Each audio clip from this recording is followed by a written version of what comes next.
What is the worst thing you've overheard while pretending to be asleep? In college, woke up to roommate's bed creaking. I shoot up to see what the hell is going on. There I see some woman on her back with her legs full spread eagle and my roommate just pile driving it like it was his last day on earth. Like a good bro, I quickly lie back down and pretend to be asleep. Her, in between gasps of air, is your roommate awake? Him, nah, he sleeps through anything. Cut to next morning. I casually get up and turn on my PlayStation 2 and start playing some random game. Roommate's fling gets up and casually comes over and sits next to me. Her, good morning my name, good morning her namer, did you sleep good last night? Me, yeah, I can sleep through anything. As the last word left my mouth, I immediately realize I blew it. She began a huge flurry of slaps at my roommate while cursing at him. He didn't care because he was too busy laughing the whole time. Edit, this is my first major comment of Reddit. Thanks for all the updates and awards. I'm glad I could make so many people laugh. And just to clarify for anyone asking, I did not realize who she was in the 0.05 seconds when I shot up in a haze, so to me she was some random woman until the morning when I was able to realize who it was. She didn't really hit him hard, but it was a flurry of frustration slaps. No real harm was done. You didn't duck up, that was the absolute best thing you could have possibly said. She asked him. It was the perfect setup. He would have regretted not saying it for the rest of his life. Something like, she's too old for this, am not going to carry her up to bed anymore. And that was the last time I was magically transported from the living room couch to my bedroom. Old roommates planning to kick me out. Did they do it? I was a camp counselor. Two girls very much like to make hot or not lists. One of them suggested a male counselor was hot, and the other said he was saying mean things about me behind my back, which made him not hot. Hurt to hear that from my campers, but glad they supported me. Oh, what, that's actually sweet, good on them. Yeah. I know some kids are lil shits, but I appreciated them. My mom on a payphone, begging her boyfriend for more heroin. Edit, my mom was driving around town late at night, probably trying to score, and I was sleeping in the passenger seat. She stopped at a parking lot. I woke up and pretended to be asleep. This was back when payphones were in convenience store parking lots everywhere, mid-90s. Edit 2, last I heard, my mom is clean and doing well enough. I haven't talked to her in almost 20 years, it's healthier for me that way. I'm sorry. Hope you're doing all right now. Thank you for the kind words. I'm totally fine now, that was 25 years ago. Good to hear. My mom having an affair with her fiancé's best friend, who was married. In the same room that I was sleeping in. I was like 10 years old. Edit spelling. Damn. Can't imagine that. Did that affect your relationship with her? Honestly, a little, yeah. Even at that young I questioned her morals and really thought it was shitty of her and the dude she slept with. They were both in relationships, cheating is ducked up. I never treated her differently though, it just changed my perception of her a bit. Edit, I kinda have some regretful feelings because she passed away a month later and I never told her that I knew about it.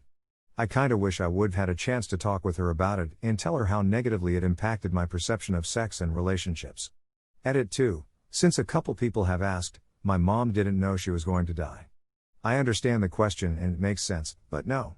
None of us knew, it was a sudden aneurysm which was a result of an injury caused by a drunk driving, on her part, accident, luckily no one else was involved.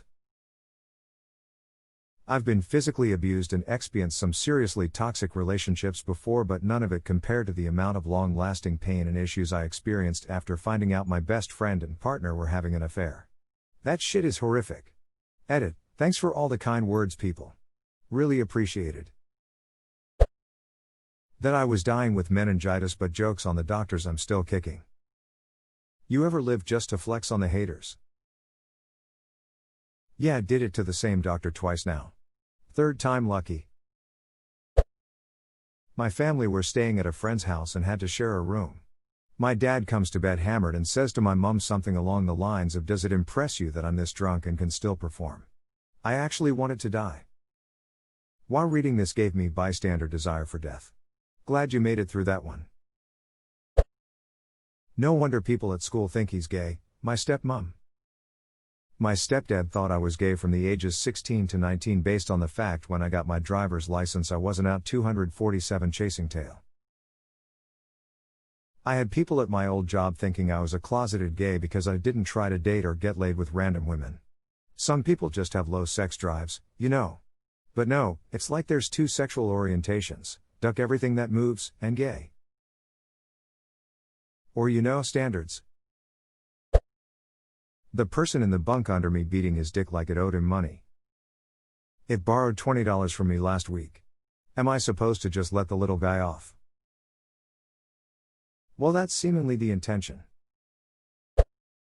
My mom trying to calm my dad down out of a suicidal fit.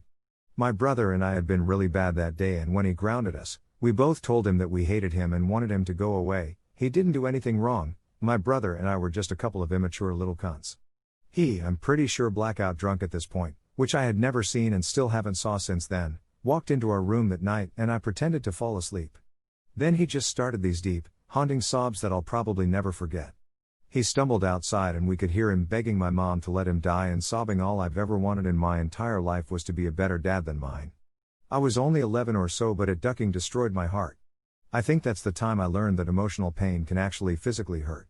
I was hunched over in my bed bawling my eyes out and on the verge of throwing up. I also felt like an asshole for crying over what we said. My brother was thankfully able to sleep through it all. I think about that once every 2 weeks or so, and I always message him to tell him I love him when I do. I hope he forgot about it, but being a dad myself now, I don't think it's something you totally forget. It might not hurt like it did in the moment, but I don't think you forget. Like most heartbreaking things, I guess. My parents discussing whether or not I was gay, and exploring where they went wrong with raising me. Too many hugs. Edit, this really blew up and I've got a lot of people wondering whether or not I'm gay. For the record, I am straight and have had sex with a bunch of girls. Take that, mom and dad. Before I got divorced. Was laying in bed late, 11 a.m. or so, on my day off, after a long string of I think 10 or so work days in a row. My ex, who refused to get a job, was in the next room playing a video game, and I heard him say that mother-ducking bitch is still sleeping. The mother-ducking bitch paying all the bills so you can sit on your ass. 247. Yikes. Glad you got out of there. My friends talking about going into my wallet later and steal my money, and then leave before I notice. I kick them out. Some friends, huh? My mom and aunt talking, thinking 10-year-old me was asleep. Aunt, little Runskis is so cute. Mom, no, he's not very good looking at all. Had the same experience, but the difference was that I wasn't asleep and my mom said that in front of me. Parents talking about plans for when they were going to have sex. My sister's soon-to-be fiancé wanking while saying her name. At least he wasn't saying someone else's name. Solid commitment to wank over your partner. This is a case of next to everything else in this thread. This looks positively heartwarming. Not me, but my wife heard her boyfriend having sex with her best friend. This was obviously long before we met. I was about to say WTF. My sister got drunk and I heard a loud thud and she blacked out. 2 of her friends and my mom and dad were shouting at each other and they were saying to shut up cause they didn't want to wake me up, and they were all crying thinking she was dead, and I couldn't tell my sister I was happy she didn't die. Now I appreciate seeing her every week. I think she died. Shut up, you're gonna wake up. Foxfail sounds like the right priority, lol. I was 9 at the time, so they were probably right not to let me see her like that. They made the right decision. My dad died when my niece was about the same age and living in the house. He died of natural causes, but my stepmom still ran to get my sister to do CPR instead of shouting so my niece didn't have to see her grandfather like that. I know people are giving you a hard time, but I didn't choose to see my dad's body even though I was in college. I hope my niece was protected from the same sight in similar circumstances to your own. I have never been able to ask.